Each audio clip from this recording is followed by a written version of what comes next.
Hello sir, fix India के YouTube channel पे आपका फिर से स्वागत है। तो दोस्तों, आज की वीडियो में बात करते हैं कि हमारे पास सेट है एक सैमसंग कंपनी का, और इसके अंदर जो पैनल लग के आया है वो BOE कंपनी का पैनल है और 2 कोक का ये पैनल है।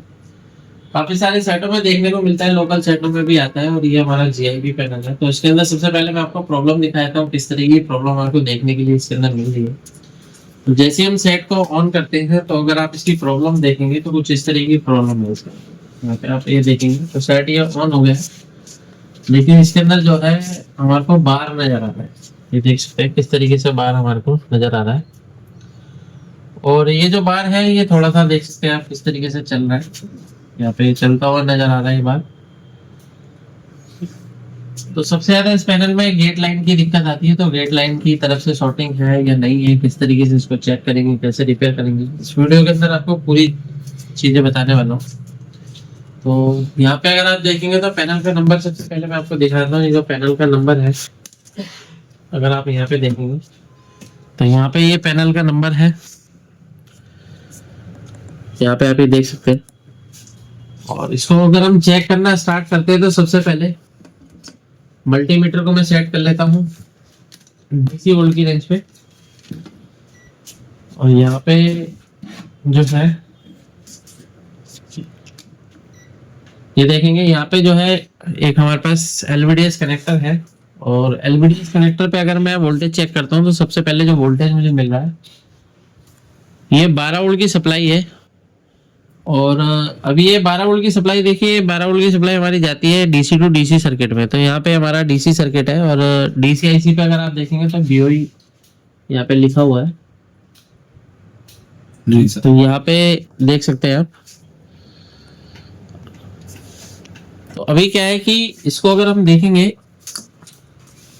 इसके अंदर 12 वोल्ट की सप्लाई जाने के बाद सबसे पहले जो हमारा वोल्टेज आउट होता है वो 3.3 वोल्ट की सप्लाई होती है। तो अगर आप यहाँ पे देखेंगे 3.3 वोल्ट हमारा परफेक्ट है, 3.3 वोल्ट ओके है।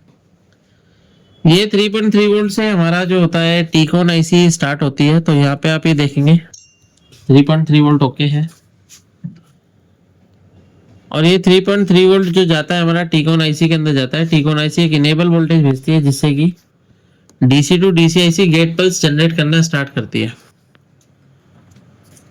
गेट पल्स जब स्टार्ट करती है तो हमारा जो सबसे पहला वोल्टेज बनेगा AVDD वोल्टेज बनेगा।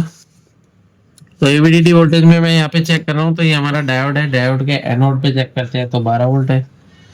कैथोड पे अगर मैं यहाँ पे देख लेता हूँ तो 16 वोल्ट की सप्लाई हमारे को मिल रही है। देखिए सेट हमारा ऑफ हो गया। अभी देखिए दोबारा ये वोल्टेज हमारा आ गया 16 वोल्ट ओके।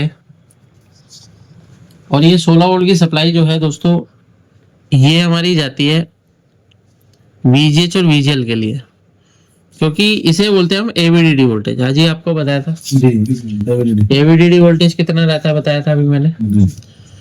उसके बाद अगर हम देखेंगे तो हमारा AVDD वोल्टेज जाएगा डायोड के अंदर। तो इस डायोड पे अगर मैं चेक करता हूँ तो मुझे क्या वोल्टेज मिल रहा है, देखिए 14 वोल्ट की सप्लाई मिल रही है। और डायोड के दूसरे पॉइंट पे अगर मैं चेक करूंगा तो देखिए 29 वोल्ट मुझे यहाँ पे मिल रहा है, यानी कि हमारी VGH वोल्टेज हमारे को मिल रहा है। उसके बाद VGL के लिए अगर मैं वोल्टेज चेक करता हूँ, VGL का अगर यहाँ पे पॉइंट है हमारा, तो VGL पे देख सकते हैं आपको कितना आई नहीं रहे वोल्टेज, आई नहीं रहे, हाँ नहीं रहे। तो यहाँ पे जो है VGL नहीं आ रहा है। अब ये देखिए, ये जो हमारा DC टू DC सर्किट है, इस सर्किट से हमारा VGH VGL AVDD ये सब वोल्टेज बनते हैं, और यहाँ से हमारा वोल्टेज मैनेजमेंट चलता है। क्या चलता है? वोल्टेज मैनेजमेंट चलता है। अगर यहाँ से अगर कोई भी वोल्टेज नहीं बनेगी तो इस कंडीशन में होगा क्या कि कहीं ना कहीं प्रॉब्लम हमारे को नजर आएगी। अब VGH VGL जो हमारा बनता है वो कहा जाता है हमारे लेवल शिफ्टर IC हो जाता है। तो यहाँ पे अगर आप देखेंगे तो VGH और VGL के लिए यहाँ पे देखेंगे तो ये लगा हुआ है हमारा लेवल शिफ्टर IC, और लेवल शिफ्टर IC पे अगर मैं वोल्टेज चेक कर रहा हूँ 29 वोल्ट हमारा ओके है, VGH तो आ रहा है। यहाँ पे देखेंगे तो हमारा VGL पे देखो कितना मिल रहा है, मिली रहा है, यहाँ पे मिली वोल्ट आ रहा है। और भी वोल्टेज यहाँ पे बनती है, जैसे 3.3 वोल्ट भी बनती है, तो उसको भी देखते हैं। यहाँ पे 1.2 वोल्ट बन रहा है, ये हमारा ओके है, ठीक है ना। किसी किसी के अंदर लेवल शिफ्टर आईसी में 3.3 वोल्ट जाता है, किसी किसी में क्या जाता है 1.2 वोल्ट 1.8 वोल्ट के आसपास आपको मिलेगा। तो अभी ये जो लेवल शिफ्टर आईसी है, लेवल शिफ्टर आईसी की जब तक वोल्टेज रिक्वायरमेंट कंप्लीट नहीं होगी तब तक वोल्टेज लेवल शिफ्टर आईसी हमारी काम नहीं करेगी। तो अगर मैं इसकी आउटपुट वोल्टेज चेक करता हूँ तो यहाँ पे अगर आप देखेंगे CKV जो हमारी वोल्टेज है, देखो क्या बन रही है ना। अब यहाँ पे माइनस वोल्टेज होती है जब कभी लेवल शिफ्टर आईसी हमारी काम नहीं करती, तो यहाँ पे माइनस वोल्टेज होती है। तो अभी इसको माइनस वोल्टेज मिल ही नहीं रहा जी, इसलिए कम हो गया। हाँ, यहाँ पे देख सकते हो, ठीक है। तो इसमें क्या है कि हमारे को सबसे पहले करना क्या पड़ेगा, एक अलग से हम इसको वोल्टेज देकर चेक करेंगे और ये टेम्परेरी बेस पे हम करके देखेंगे। अगर हमारे को पता चलेगा कि भाई लेवल शिफ्टर की क्या कंडीशन है, कई बार लेवल शिफ्टर क्या होती है, शॉर्ट हो जाती है, वोल्टेज ड्रॉप करती है, तो इस कंडीशन में क्या है, लेवल शिफ्टर बदलनी पड़ेगी। अगर यहाँ से चल जाती है तो फिर हम DC सर्किट में बाद में काम करेंगे और रिपेयर करेंगे इसको। तो फिलहाल टेस्टिंग के लिए देखो आपके पास इस तरीके का एक जुगाड़ होना चाहिए। मेनली ये मार्केट में जो मिलता है वोल्टेज डाउन के लिए मिलता है, लेकिन इसको हमने क्या है मॉडिफाई करा है। मॉडिफाई करना आपको बताएंगे किस तरीके से इसको माइनस वोल्टेज में हम बनाते हैं, इसको मॉडिफाई करते हैं। और इसी से आप माइनस वोल्टेज भी ले सकते हो और प्लस वोल्टेज भी ले सकते हो, लेकिन एक बार में एक ही वोल्टेज आएगी जी। तो यहाँ पे अगर हम चेक करते हैं तो सबसे पहले हम इसकी एक इनपुट वोल्टेज देंगे। सेट को मैं ऑफ कर लेता हूँ और ऑफ करने के बाद सबसे पहले हमारी इनपुट वोल्टेज है 12 वोल्ट। तो 12 वोल्ट की सप्लाई हम यहाँ से ले लेते हैं। देखिए, जब भी आप काम करते हैं, पैनल को रिपेयर करते हैं, तो ये सब चीजें आपके पास प्रॉपर तरीके से होनी चाहिए रिपेयर करने के लिए।